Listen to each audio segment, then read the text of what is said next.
مناظر من بلاد الكامبودج بآسيا. Cela peut aider l'environnement et réduire le réchauffement de la planète.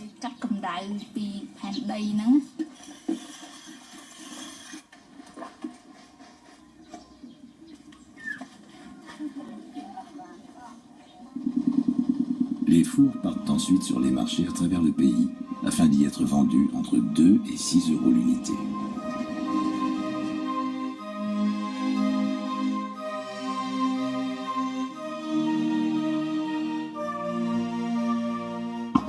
La capitale provinciale de Pursat s'étend des rives du Tonlé Sap à la chaîne montagneuse des Cardamomes. Là aussi, les années de guerre ont transfiguré le pays. La plupart des lignes ferroviaires ont été détruites pendant le régime des Khmers rouges, isolant un grand nombre de villages des centres de commerce. Des tronçons de voies ont pourtant subsisté. Afin de transporter voyageurs et marchandises, d'ingénieux Khmers ont eu l'idée d'un plateau avec un petit moteur.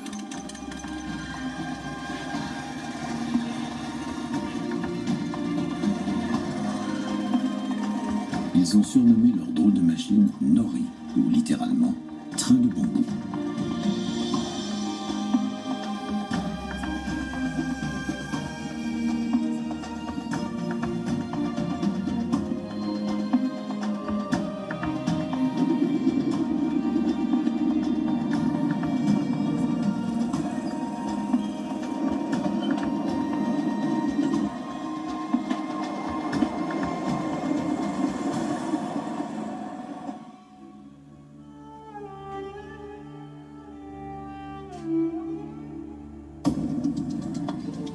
Battambang est la deuxième plus importante ville du Cambodge.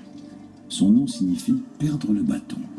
Selon la légende, Battambang fut fondé par un géant devenu roi, un certain Ta Dambong Kranung, grâce au pouvoir d'un bâton noir magique qui détrôna le roi local.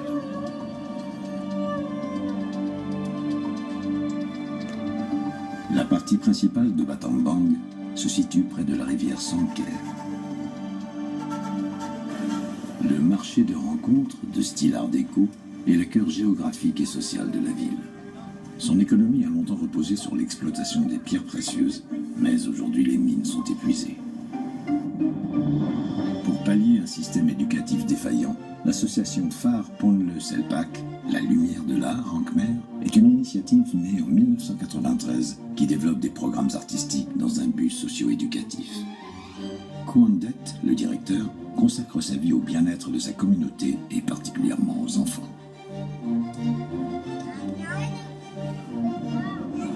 L'objectif est de faire connaître aux jeunes l'identité nationale, l'art et la culture.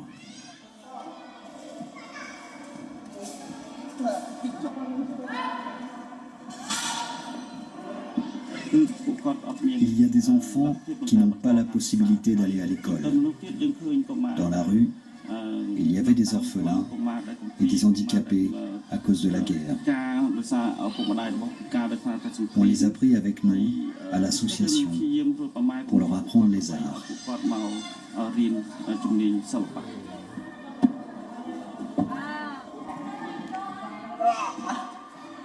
C'est son expérience dans les camps de réfugiés en Thaïlande qui a conduit Kwandet à mener ce combat et ainsi contribuer à la renaissance de la culture khmer.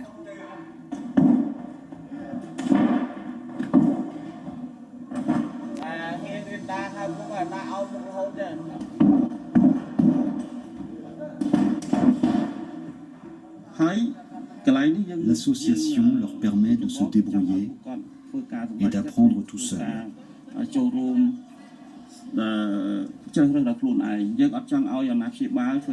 Nous n'avons pas envie que quelqu'un d'autre vienne s'immiscer dans le projet. Quand ils commencent à apprendre avec nous, cela signifie qu'ils ont décidé d'être disciplinés parce qu'ils sont heureux.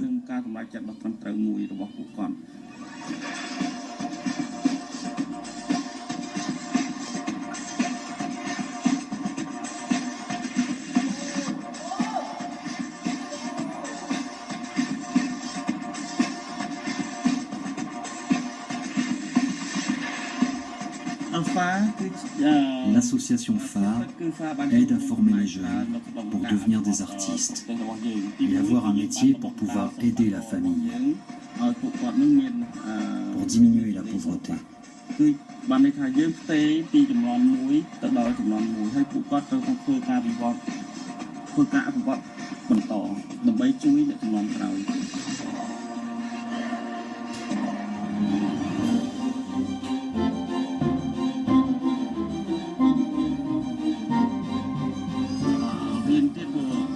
Pour le moment, il n'y a qu'une seule association, celle de Battambang.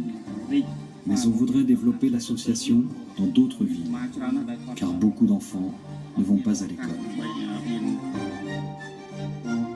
L'art comme soutien à l'éducation, mais aussi comme exorciste des fantômes du passé.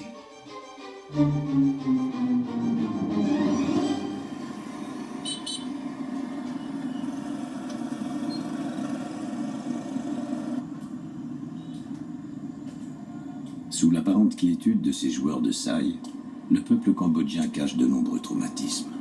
Chaque jour, des drames liés à une utilisation massive des mines se répètent parmi la population civile. Selon les Nations Unies, il reste entre 4 et 6 millions de ces mines.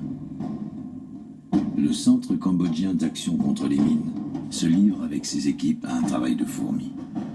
Le but est de rendre ces terres arables et viables afin qu'elles bénéficient aux familles. Veun Leun travaille comme démineur depuis 1993.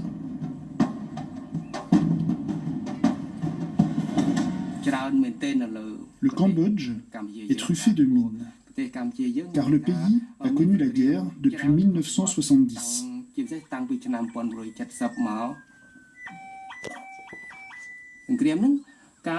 Pendant la guerre, les combattants ont fait un usage massif des mines pour protéger leurs camps respectifs.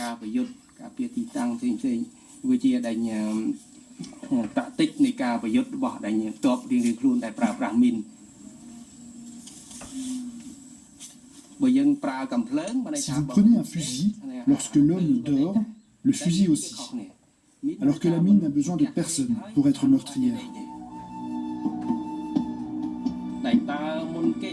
Il y a des groupes qui viennent voir les villageois pour les prévenir des dangers. Ce sont des groupes d'intervention qui disent aux enfants de ne pas toucher ou jouer avec les mines. Les professeurs doivent expliquer à leurs élèves que c'est dangereux.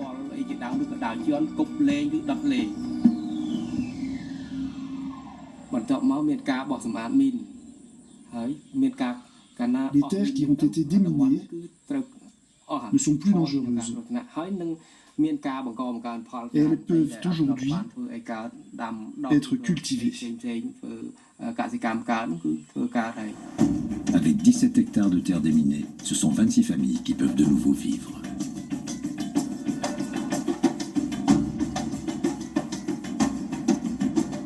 Porte d'entrée vers le prestigieux site d'Angkor, Siem Reap s'est rapidement développé après que les explorateurs à la fin du 19e siècle aient découvert les temples.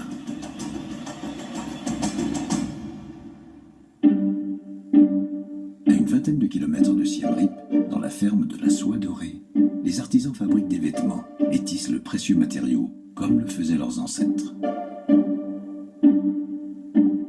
Sopi Oum souhaitait faire revivre un art traditionnel khmer en inscrivant les artisans dans une démarche de transmission du savoir.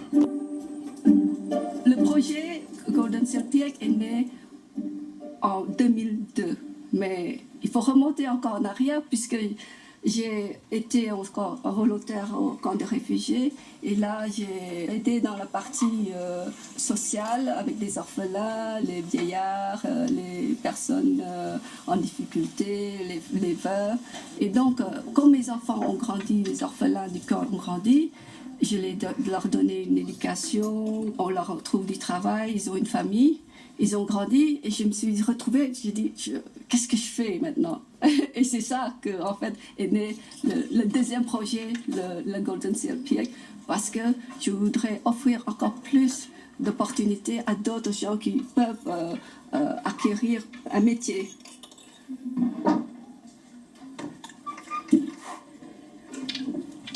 Ils ont été formés gratuitement, ils ont été payés aussi, donc c'était un projet que pour eux-mêmes, ils n'auront pas les moyens pour les payer. Et je les ai offerts tout cela et participé avec eux dans toute la préservation de la Swakmer.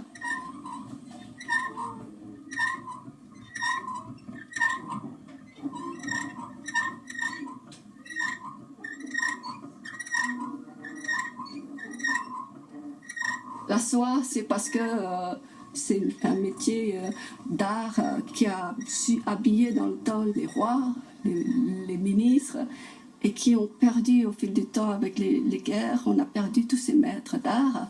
Et il faut tout le faire revivre et leur donner une autre dimension avec une touche de modernité, que ce soit les couleurs ou les techniques de tissage.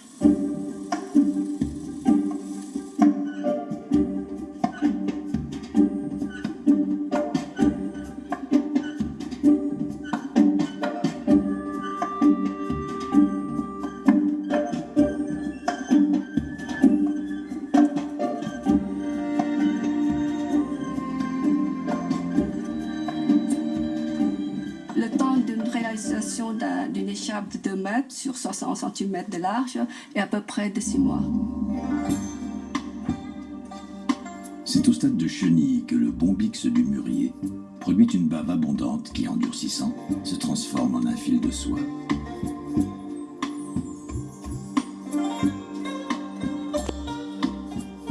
Ce fil avec lequel la chenille se fabrique un cocon peut mesurer entre 300 et 1500 mètres de long.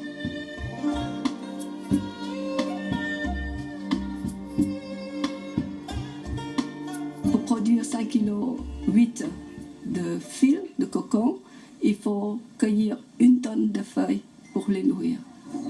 Les cocons sont ébouillantés dans l'eau chaude pour pouvoir en fait faire sortir le précieux fil d'or qui va être utilisé après pour le tissage.